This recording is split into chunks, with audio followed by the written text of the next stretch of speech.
Bismillahirrahmanirrahim. Bagi subjek Construction Technology EBCT 3103, saya memperkenalkan diri saya. Nama saya Muhammad Rashid bin Harun dalam jurusan Science Project and Facility Management daripada Johor Bahru. Dan bagi projek teknologi pembinaan EBCT ini, saya akan meneruskan pembentangan saya.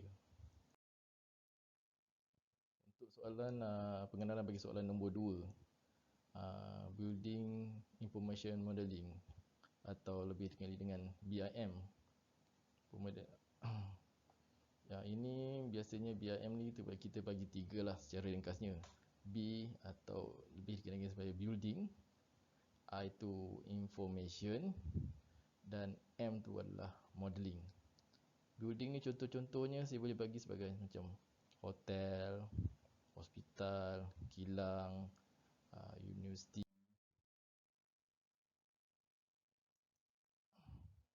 Dan dari segi I itu information, tentang information yang ada dalam bangunan-bangunan tersebut. Dan M tu modeling tu lebih kepada teknologi lah. Dan dalam istilah lain kita boleh tahu juga BIM ni atau Building Information Modeling juga ada istilah, beberapa istilah lain yang ada sebelumnya disebut tentang ND Modeling atau Virtual Prototyping Technology. Dari segi apa alat dalam bangunan? Dalam bangunannya biasanya kita tahu tentang polisi, proses, teknologi. Polisi ni mungkin ada setengah-setengah tempat tu kilang ataupun bangunan, mereka mempunyai polisi-polisi mereka sendiri. Sama ada lagi segi polisi ISO ke, safety ke, ataupun energy. Dari segi proses pula lebih kepada kalau SOP lah, apa dia punya input, apa dia punya output, dan teknologi apa yang terkandung dan setengah-setengah bangunan tu. Setengah-setengah bangunan mungkin ada teknologi dia sendiri untuk mereka mengawal dari segi proses, inventory. Dan dari segi information pula mungkin ada setengah-setengah company menggunakan data-data yang disimpan seperti drawing, O&M. Lepas tu mungkin dalam projek dulu ada budget, ada siapa dia punya kontraktor, siapa dia punya vendor. Dan lagi segi material juga ada, boleh disimpan informasi itu. So dari segi modeling pula mungkin ada setengah-setengah tempat dia menggunakan sekarang gini CMMS lah. So CMMS tu segala dalam data daripada mereka yang pernah mereka simpan, mereka jadikan satu benda tu sebagai proses supaya daripada mula hingga akhir, hingga proses dan akan datang benda itu akan boleh bila menjadi satu kitaran yang boleh dikatakan hidup. So apakah manfaat BIM kepada pengurus fasiliti ataupun facility manager lah, lebih popular dengan facility manager. So lagi segi pengurus fasiliti biasanya skop sebagai pengurus fasiliti besar. Salah satunya adalah penyelenggaraan, pengebersuaian, penambahbaikan dan pembaikan. Contohnya penyelenggaraan. Mungkin sesuatu bangunan tu mempunyai aircon system. Kalau sistem ni biasa bangunan besar-besar dia menggunakan centralized, menggunakan chiller, ada chill water pump, ada condenser water pump, ada cooling tower, and then dalam bangunan tu ada pula air handling unit AHU, ada fan coil unit kan. Jadi semua data-data tu dikumpulkan dalam BIM tu tadi supaya Bila dalam proses penyelenggaraan, ia memudahkan bagi sama ada kita nak melihat dari segi contohnya dari segi produk, mungkin chiller tu pakai brand apa, berapa tan, dan mungkin daripada operation manual kita boleh tahu pula bila last service, bila next service. Lagi penyesuaian pula mungkin under modification, mungkin dalam sistem lama dulu menggunakan lagi segi contohnya motor starter ataupun penghidup motor. Mungkin kalau motor-motor yang besar tu mereka akan menggunakan sistem star data ataupun auto trans. Tetapi untuk mengubah sesuatu tu memerlukan data juga. Mungkin dari segi location, mungkin location tu tak sesuai, mungkin akan ubah keadaan tu. Contohnya dari segi ID juga macam tu. Mungkin ID yang ada tu dah lama atau dah rosak, jadi perlu pengubahsuaian. Jadi data-data tu penting, apa sebelum dan selepas. Dan data yang selepas pun perlu diisi dalam BIM. Untuk penambahbaikan ni improvement. Yang bagi contoh tadi, kalau ada menggunakan starter, mungkin lepas sistem tu apa new teknologi. So penambahbaikan dia, improvement dia, mungkin dia akan tukar pada VSD atau soft starter. Pembaikan ni repair lah, yang dah rosak tu perlu repair lah. Jadi tapi bergantung juga, that's why BIM tu penting. Untuk adakah perlu repair, mungkin dari segi aging, mungkin benda tu dah kita dapati dari segi daripada first dia pasang sampai dah lebih 10 hingga 15 tahun. Teknologi tu dah lapuk lah. Jadi lebih baik daripada pembaikan, mungkin kita boleh tukar baru. Jadi kos pembaikan tu dapat dijimatkan. Selain itu, manfaat BIM kepada facility manager dari segi documentation. Documentation tu dia boleh lebih documented lah. Kalau dari segi setengah-setengah tu ada ISO, ada audit, jadi senang kita nak cari. Dan lagi segi sumber membuat keputusan. So apabila sistem sesuatu facilities tu atau facility yang ada dalam bangunan tu sedar mungkin ada kerosakan ataupun perlu dibaiki, jadi facilities manager ni senang nak buat keputusan ataupun senang nak minta bajet kepada lebih top management supaya sebab data tu dah ada, jadi tinggal kita present dia apa yang kita perlu, apa yang kita tak perlu. That's why bila data tu dah ada, ia juga menimbulkan kos. Kalau kos tu BIM ni jadi kos lebih jimat. Sebab apa, kita sudah boleh lagi segi operasi tu mungkin kita dah boleh kalau sekarang kita boleh predict lah. Kita boleh predict benda tu. Bila keadaan tu perlu, kos tu kita perlu adakan dan kita gunakan. And then lagi segi BIM juga merupakan kecekapan, memutuskan kerjasama. Maknanya dari segi BIM ni communication tu, kerjasama tu dari segi communication, maknanya data tu tak ada yang hilang, tak ada communication yang lost atau breakdown. Sama ada orang sekarang ataupun orang akan datang yang menjaga bangunan tersebut. Kepentingan BIM dalam perusahaan facility. Kepentingan ini satu lagi segi perancangan projek, reka bentuk, pembinaan atau operasi. Perancangan projek ni plan. So kita boleh masukkan apa yang kita plan untuk sesuatu projek. Plan tu mungkin kita boleh tahu tentang drawing, kita boleh tahu tentang budget, kita boleh tahu siapa, lagi segi tender sepatutnya siapa kita tender, sama dah direct award ke, open tender ke kan. Lagi satu tentang reka bentuk pula, design ni biasanya arkitek lah. So daripada arkitek tu mungkin daripada arkitek punya design tu kita dah nampak dah apa yang ada dalam bangunan tu, apa yang perlu ada dalam bangunan tu, berapakah keluasan lantai mungkin macam tu, and then apa yang tak perlu, dekat mana menyebabkan benda-benda ni terhalang, apa yang kita boleh utilize dengan daripada reka bentuk tu sendiri.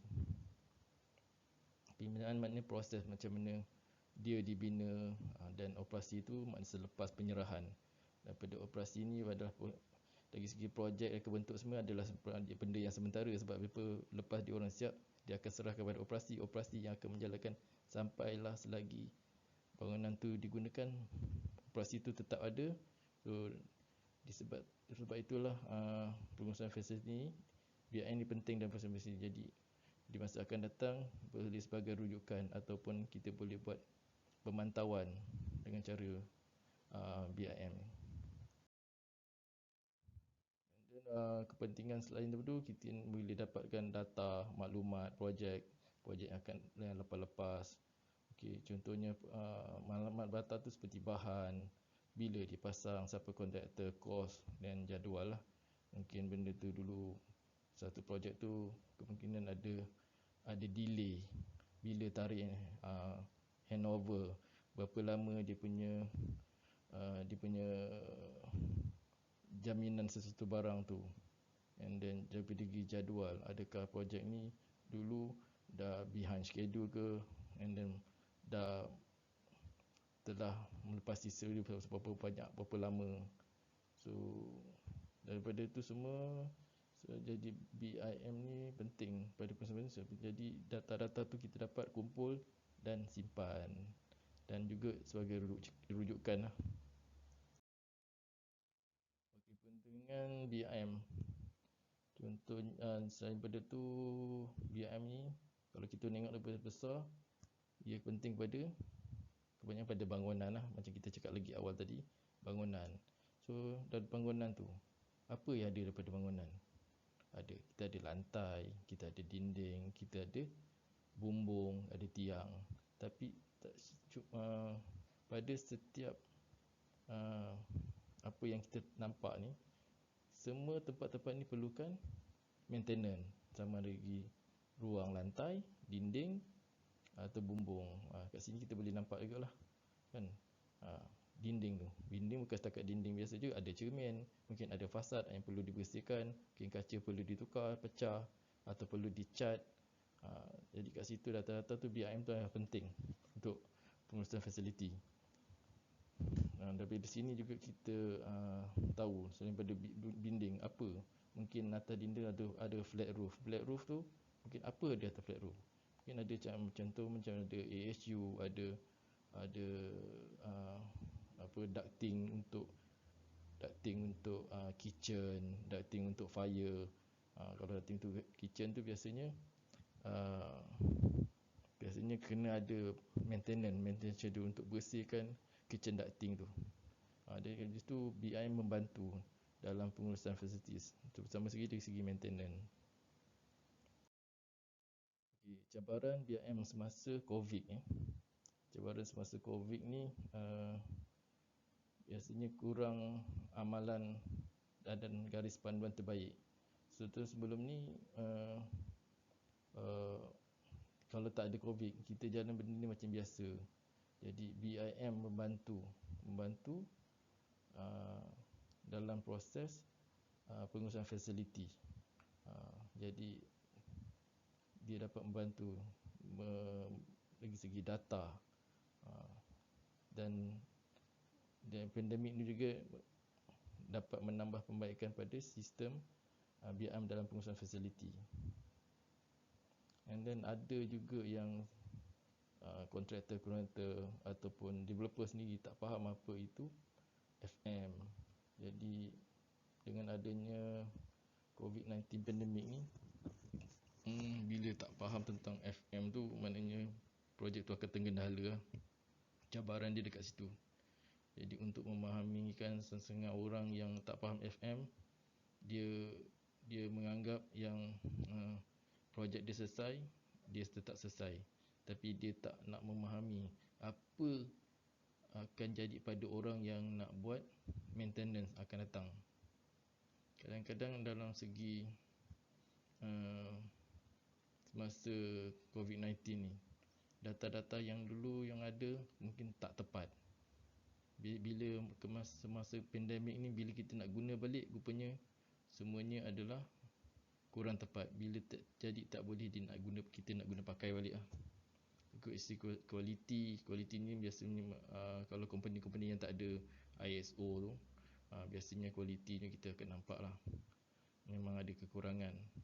So lagi segi pemahaman bahasa, setengah-setengah tu mungkin kita ada warga asing atau warga asing yang bekerja, dan sehingga mungkin ada setengah tu memang tak tahu. Kalau BIM tu biasanya dalam bahasa Inggeris memang dia tak faham macam mana nak guna BIM tu. Jadi biasanya untuk BIM ni kita perlukan orang yang terlatih lah, ada training lah. Okay, selain daripada BIM tu, ada juga sikit kita boleh katakan tentang smart building environment. Sebenarnya environment ni adalah part of the BIM. Daripada smart building ni, BIM tu contohnya adalah CMS atau SCADA lah. CMS ni kalau ikut pengalaman saya pernah guna sistem SeaWork. Dia SeaWork. So dalam SeaWork tu macam-macam ada lah. SeaWork dari segi maintenance, dari segi inventory sistem tu sendiri, and then banyak benda kita boleh. So lagi SCADA ni yang saya faham biasanya kat sini TMB lah. Kalau Malaysia ni meluas ni ada TMB. TMB dia punya aset-aset semua, contohnya dia remote aje lah. Sama ada dia nak buat switching ke, nak buat maintenance ke apa, dia gunakan sistem SCADA. SCADA ni biasanya dalam keadaan yang jauh lah. Macam katakan di Melaka, nak buat servicing, TMB perlu remote daripada KL untuk off atau on untuk buat maintenance. So record tu ada, semua ada. Dari segi ketepatan masa semua ada. Jadi smart building ni atau SCADA ni sendiri bagus untuk kita pasang dalam bangunan. Contohnya kalau kita ada sistem ACMV, aircon, SCADA ni kita nak start ke, nak stop ke, kita nak control dia punya temperature pun dah boleh menggunakan SCADA. Kalau lagi segi proses pump, mungkin kita boleh control speed pada setengah-setengah VSD tu, variable speed, berapa kelajuan yang kita perlu untuk satu motor. So dari segi energy management, ada juga kita boleh gunakan lighting system solar kepada BIM pada smart building. So kebaikan smart building dalam BIM ni, kita juga boleh meningkatkan keselamatan. Contohnya CCTV. Contohnya di airport. Di airport memerlukan satu sistem CCTV yang agak ketat, kerana pintu masuk, kita mengapa pintu masuk, dan ramai orang yang menggunakan fasiliti di sana. Jadi dan lagi segi kesihatan, contohnya aircon tadi, kita tak jadi sistem aircon tu tadi kita boleh manage berapa temperature yang kita perlu nak. So dari segi productivity, maknanya tak ada komplain lah. Kita tak ada komplain productivity, kerana semuanya berjalan dengan lancar. Itu saja apa yang saya dapat huraikan tentang subjek ni. Sekian, terima kasih. Assalamualaikum.